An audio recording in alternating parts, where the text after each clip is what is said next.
Wakata hizo uchafu zote boss. Wewe mzee, wakata uchafu kuanzia zile magunia ziko huko zilete hivi.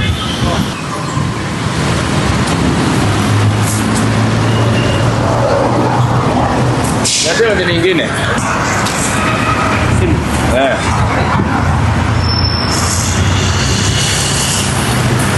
Sasa wasikiai. Waacha wafanye hiyo nini?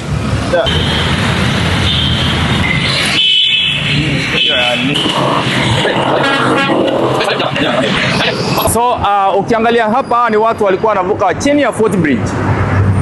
Chini ya footbridge mahali ambayo hairuhusiwi. Askari wa traffic wako pale na wamewakataza wasikii. So nimesema leo wacha waokote hii uchafu iwe ni funzo kwao. Wewe mzee, wakoteni uchafu bana.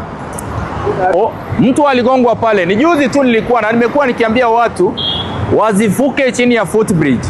Watumie footbridge waache kuvuka hapa chini. Lakini wanataka shortcut. Na hawa nimewaambia sasa hata askari yako hapo hawana respect. Wanaona askari yako na wanavuka. So nimewaambia waokote hii uchafu na iwe ni funzo kwa wengine. Waokote hii uchafu ambao wanaokota hapa.